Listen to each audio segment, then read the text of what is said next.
జై బీసీ, బీసీల ఐక్యత వర్ధిల్లాలి. అట్లా సుమారుగా 1200 మంది విద్యార్థులు చనిపోతే ఇలా తెలంగాణ రాష్ట్రం వచ్చి ఏర్పడింది. తెలంగాణ రాష్ట్రం వచ్చినాక ఓడిపోపడ్డా? తెలంగాణ రాష్ట్రం వచ్చినాక వెల్మలు 1,02,000 ఉన్నటువంటి వెల్మలు బాగుపడరు. సుమారుగా 8 లక్షలు 10 లక్షలు ఉన్నటువంటి రెడ్డి సామాజిక వర్గం బాగుపడుతుంది గంతే. దానికి ఇంక తేడా ఉంది. ఇక ఆయన కేసీఆర్ గవర్నమెంట్ వచ్చి చేసింది ఏముంది? బీసీలకు కానీ ఎస్సీ ఎస్టీ మైనార్టీలకు కానీ ఇంకా చేస్తాడు అని అనుకోరు. అంతేగాని ఏం చేసిర్రు? వాళ్ళ కడుపులన్నీ నింపుకోరు అంతే. ఈయన కూడా గదే చేస్తుండే. వాళ్ళ కడుపు అంతా నింపుకుంటారు. ఎక్కడ పోయినా వాళ్ళ సొమ్ములే చూసుకుంటారు. వాళ్ళే. ఇక్కడ పరిపాలన ఉందా ఇలా తెలంగాణ రాష్ట్రంలో?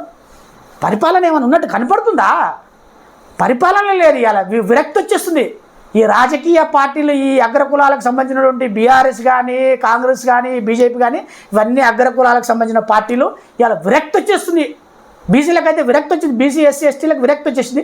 అందుకని ఒక జాయింట్ పొలిటికల్ ఫ్రంట్గా ఏర్పడి ఇలా తెలంగాణ రాష్ట్రంలో బీసీ ఉద్యమాన్ని ఉద్ధృతంగా ముందుకు తీసుకుపోవడం జరుగుతుంది.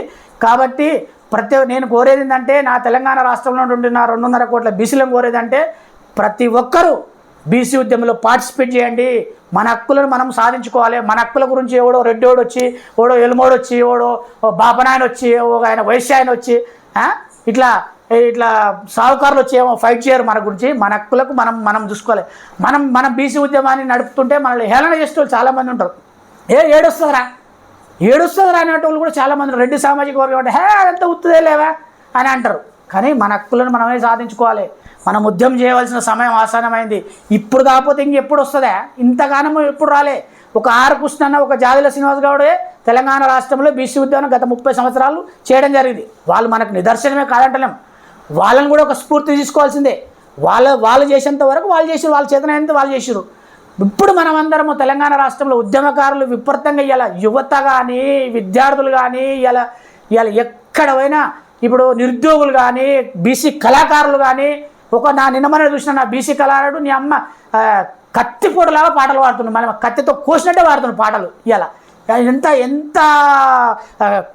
ఆత్మగౌరవాన్ని ఎంత కించపరుచుకొని అతను ఇన్ని రోజులు ఆ పార్టీలలో ఉండి నేను వాళ్ళ గురించి, ఆ పార్టీల గురించే పాటలు పాడినాను అన్నాడు. ఇవాళ ఏమంటున్నా, నా బీసీల గురించే పాటలు పాడతానని చెప్తున్నా. నా బీసీ సోదరులు ఎక్కడ కానీ, కళాకారులు కానీ, కవులు కానీ మొత్తం బీసీల గురించే పాటలు పాడతాం. మేము ఎవరు రెడ్డిల గురించి కానీ, వెలుమల గురించి కానీ, వాళ్ళ పార్టీల గురించి కానీ మేము పాడమంటారు.